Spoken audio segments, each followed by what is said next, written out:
여러분은 평소 옷차림에 대해 얼마나 신경 쓰시나요? 나이가 들수록 우리의 젊은 외모는 사라지고 표정도 굽고 옷차림도 허술해지기 마련인데요.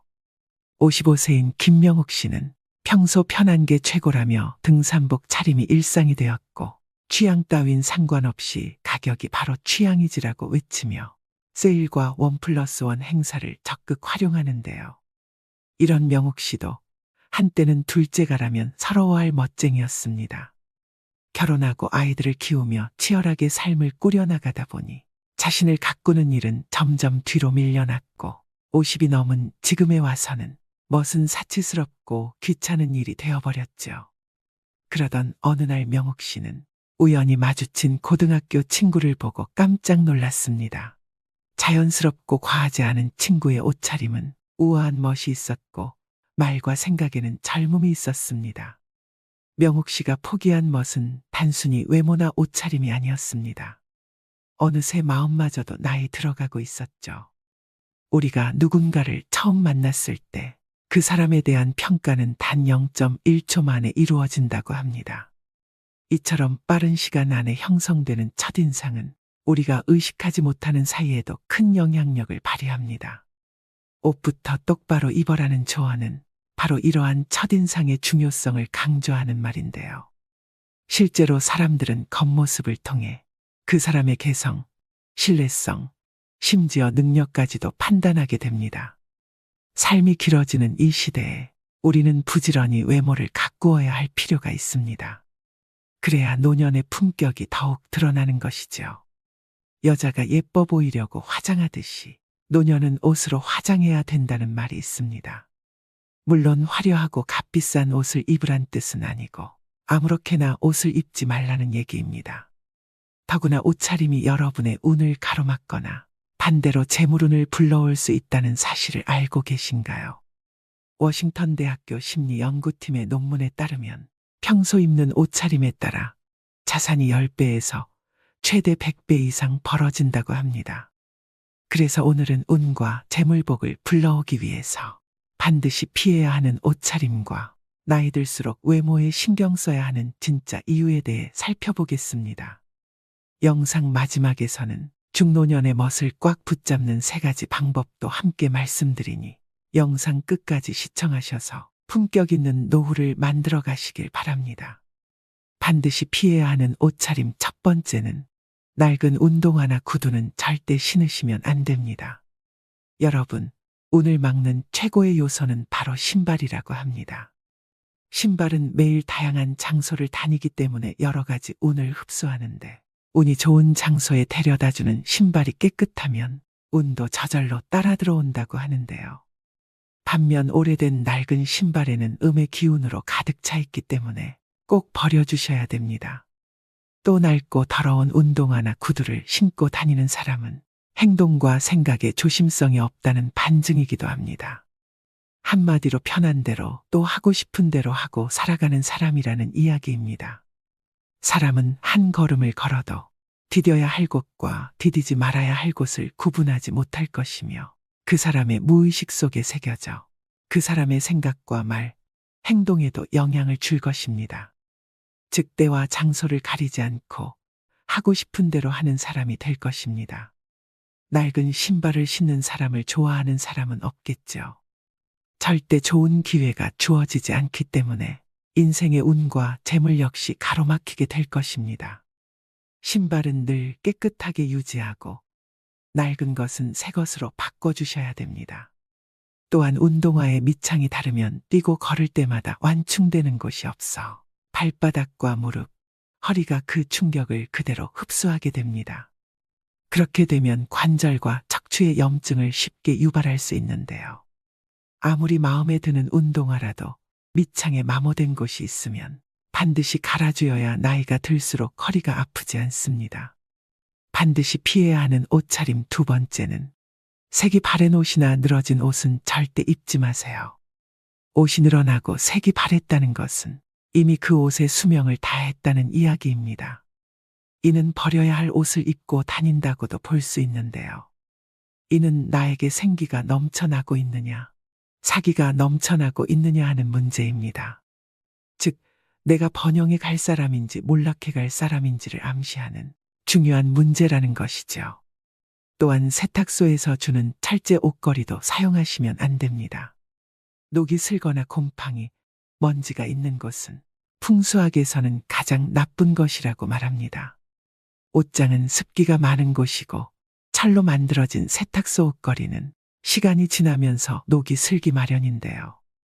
과거 일제가 우리 민족의 정기를 끊기 위해 녹슨 대못을 산천 곳곳에 박았듯이 가정의 운을 끊어버리는 것은 대못뿐만 아니라 녹이 쓴 철제 옷걸이도 해당됩니다.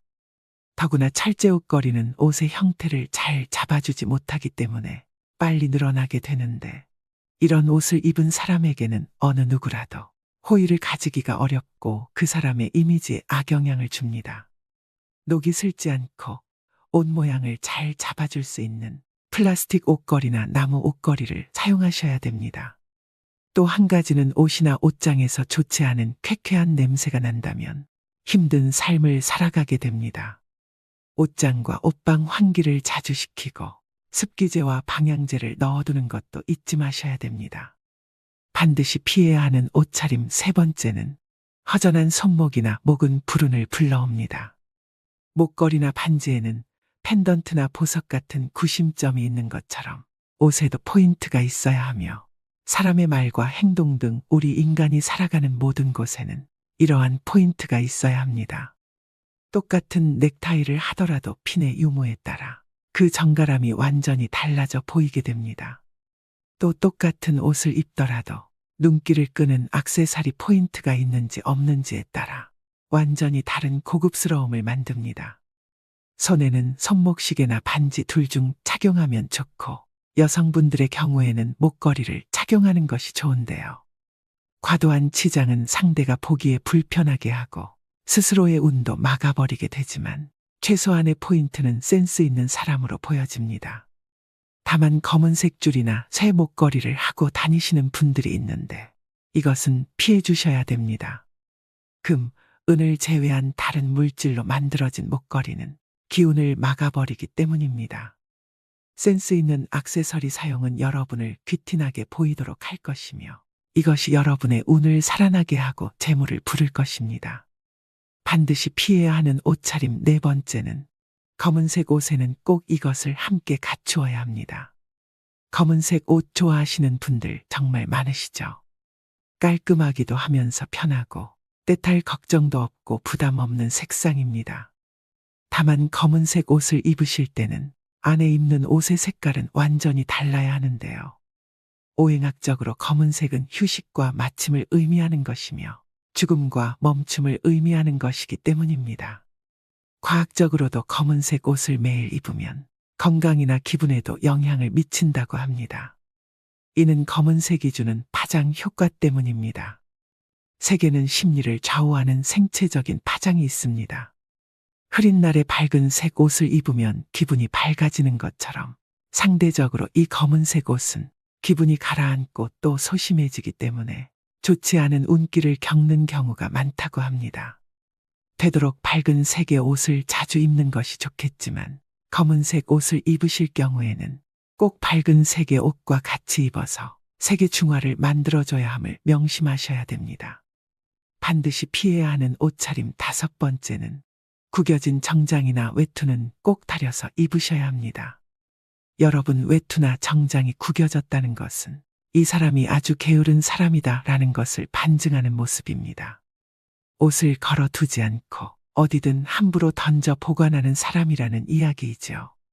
물론 현대 인상학자들 역시 이러한 사람은 항상 일정한 형식이나 절차가 없이 편한 대로 막 살아가는 사람이라고 표현을 하며, 또한 타인에게 절대 호감을 얻을 수 없는 사람이라고 얘기하고 있습니다. 우리 조상님들 역시 그 어려운 생활 여건 속에서도 의복 손질은 항상 정갈하게 하셨고, 의관을 정제한다 라는 표현을 쓰시므로 옷차림 하나 삐뚤어지지 않아야 한다라고 말씀하셨습니다. 물론 이것이 현대로 말하면 정장이나 외투가 됩니다. 생각대로 되고 말하는 대로 된다는 말이 있습니다. 여러분의 생각이 바르고 여러분의 행동이 바르다는 것을 타인에게 보여주는 가장 첫 번째 모습이 바로 정장과 외투입니다. 예전 EBS 방송에서 옷차림의 중요성에 대해 방영된 적이 있었는데, 같은 남성이 다른 옷차림을 한 모습을 바라보는 여자의 인터뷰였는데요.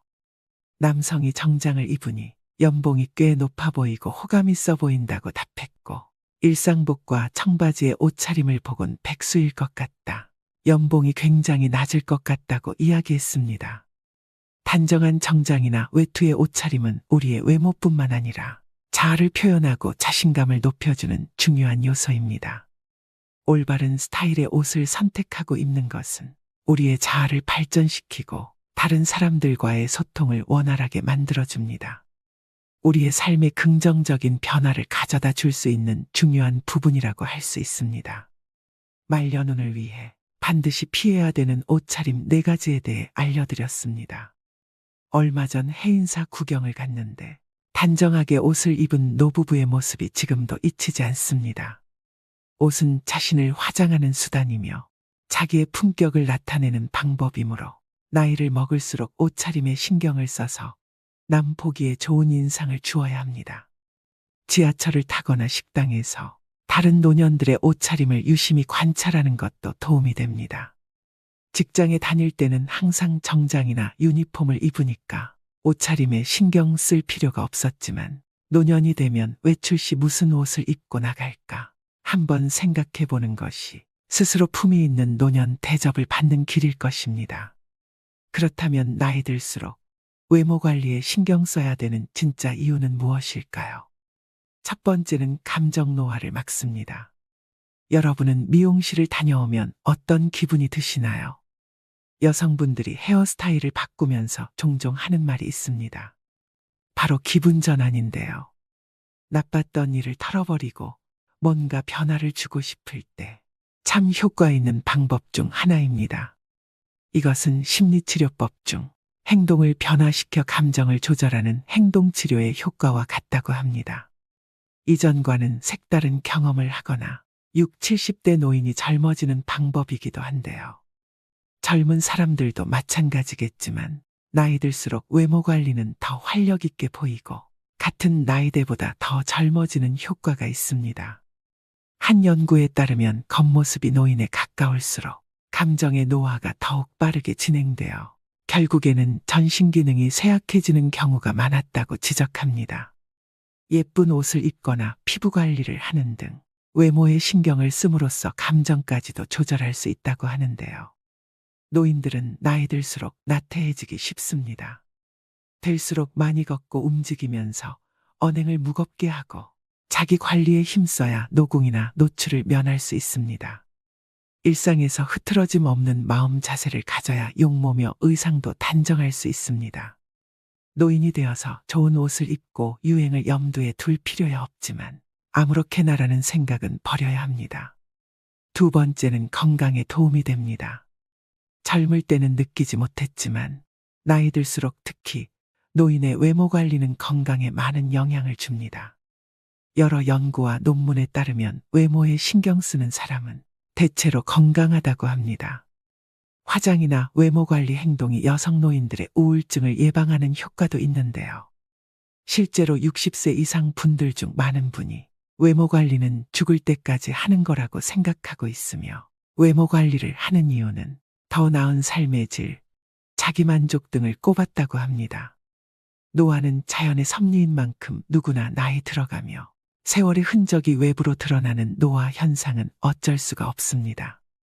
노화 현상을 아예 멈추려고 하거나 다시 젊은 시절로 돌아가게 만드는 것은 불가능에 가깝습니다. 그렇지만 은퇴 후에 이제는 자유인이라며 흐트러진 외형의 모습이라면 자신의 용모를 한 번쯤 다시 생각해 볼 문제가 아닐까 싶습니다. 자기 관리는 체력에도 격차가 벌어지지만 정신적인 면은 그 수준 차이가 더 큽니다. 세 번째는 정신을 가다듬는 효과가 있습니다. 사실 외모 관리는 의지력과 꾸준함을 요구한다는 면에서 운동과 같습니다. 외모에 신경 쓴다고 다소 격이 낮다는 듯 말하지만 부지런해야 외모 관리도 할 수 있습니다. 최근 최강동 안으로 단연 손꼽히는 가천대학교 이기려 총장님은 1932년생으로 90세가 넘으셨는데도 50에서 60대처럼 보입니다. 정말 감탄한 것은 그분의 자기관리 능력입니다. 부지런하지 않으면 안 되고 절제할 것도 많은데 그것을 지켰다는 것은 대단한 의지력입니다. 여기서 외모 관리에 또 다른 힘을 발견할 수 있습니다.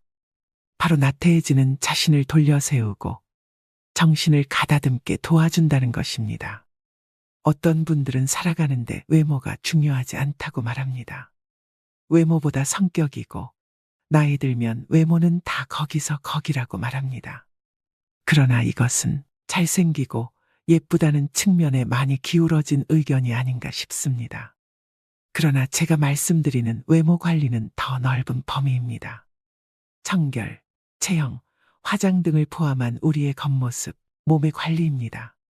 이러한 외형의 관리가 정신을 가다듬는 내적 충실에도 상당히 도움이 된다는 점을 말씀드리는 것입니다. 네 번째는 나이 들수록 외모 관리도 중요한 경쟁력이 됩니다. 나이가 들면서 자신의 외모에 대한 자신감도 떨어지고 자연스레 관심도 줄어 외모 관리에 신경 쓰지 않기 쉽습니다. 하지만 현대 사회에서는 나이가 들어도 지속적으로 자신의 외모를 관리하는 것이 중요한 경쟁력으로 작용합니다. 외모 관리에 신경 쓰지 않는 순간 자신에게 손해로 돌아올 위험이 높은데요. 특히 나이 들수록 더 그런 이유는 젊었을 때는 관리하지 않아도 젊음이 다 커버해줬지만 나이 들면 노화와 습관으로 인한 부작용들이 더 잘 드러나고 게다가 좋은 상태를 유지하는 것에도 더 많은 시간과 노력이 필요하기 때문입니다. 나이 들어도 외모 관리를 꾸준히 하는 사람은 은근히 능력이 있어 보입니다. 부지런한 것은 쉽게 할 수 없는 일이기에 시간 관리, 감정 관리를 잘하는 사람이란 생각이 듭니다. 그만큼 일자리를 얻는 것과 인간관계에서 유리한 점이 많습니다. 반면 외모 관리를 하지 않는 사람은 덜 프로처럼 보여 손해보기 쉽습니다. 이처럼 외모 관리는 좋은 첫인상을 만들어내는 것뿐만 아니라 자신감과 자기 강화에도 큰 역할을 합니다. 피그말리온 효과는 기대가 높을수록 그에 부응하려는 우리의 노력도 커진다는 심리학적 이론입니다. 즉, 잘 관리된 외모를 통해 우리는 더 능력 있는 성공한 사람으로 보일 뿐만 아니라 그러한 이미지에 걸맞은 행동을 하게 된다는 것인데요. 이는 능력 개발과 성공으로 이어지는 긍정적인 사이클을 만들어냅니다. 그렇다면 중노년의 멋을 꽉 붙잡는 방법에는 어떤 것이 있을까요? 첫 번째, 볼품없게 살을 빼면 볼품없게 늙는다. 사람은 나이가 들수록 기초대사량이 낮아져 살을 빼기 힘든 몸이 됩니다. 무리한 다이어트로 살을 뺐다 하더라도 그 괴로움이 얼굴에 고스란히 드러나 버리죠. 무리한 다이어트보다는 몸과 마음을 건강하게 가꿀 수 있는 좋은 습관을 들이셔야 됩니다. 두 번째, 옷으로 체형을 보정하자. 옷에 몸을 맞추면 자연스럽게 이상적인 체형에 가까워진다는 것을 아시나요? 마냥 편한 옷만 고르지 말고 때로는 등줄기가 곧게 펴지는 옷을 입어보세요. 특히 좋은 패턴의 코트나 재킷은 체형 보정 효과가 뛰어납니다. 세 번째, 심플함도 전략이 필요합니다. 심플한 코디는 자칫 잘못하면 평범하고 재미없어 보일 뿐입니다. 옷을 고를 때 반드시 한 가지 아이템은 단조롭지 않고 특징이 있는 것으로 매치하셔야 됩니다. 헤어스타일이나 메이크업에 포인트를 주는 것도 좋습니다. 나이가 들수록 옷차림을 바꾸는 것은 스스로에게 새로운 바람을 불어넣는 일입니다. 옷차림부터 마음가짐까지 변화를 두려워하지 말고 점점 바뀌어가는 내 모습을 즐기셨으면 좋겠습니다. 나이는 숫자일 뿐 젊음이란 발랄하고 경쾌한 마음이 아닐까요? 오늘의 영상 어떠셨나요? 젊은 날의 자신을 그리워하고 젊음과 멀어지는 일을 아쉬워하기보다 중년 노년에만 풍길 수 있는 분위기, 스타일 등에 집중해 현재를 마음껏 누리는 태도가 노후의 삶을 더욱 빛나게 만듭니다. 젊은 날에는 젊음 그 자체로 빛이 났듯 중노년에는 그 자체로 멋이 나는 셈이죠. 등산복에는 수십만 원을 투자하면서 외출복에는 무관심한 분들이 많습니다. 영국의 노인들은 집에서도 넥타이를 맨다고 하는데요. 물론 이것은 시대에 맞지 않지만 그 정신만은 한번 음미할 필요가 있습니다. 물론 외면뿐 아니라 내면도 함께 가꾸는 일은 인생 후반기에 품격을 더하는 가장 좋은 방법일 것입니다. 단순히 겉모습에만 집중하는 멋이 아닌 그 이면의 가치와 아름다움에 더 집중하는 멋이야말로 중년 이후 더 진하게 즐기고 누릴 수 있는 특권입니다. 오늘도 노후의 지혜와 함께 해주셔서 감사드립니다.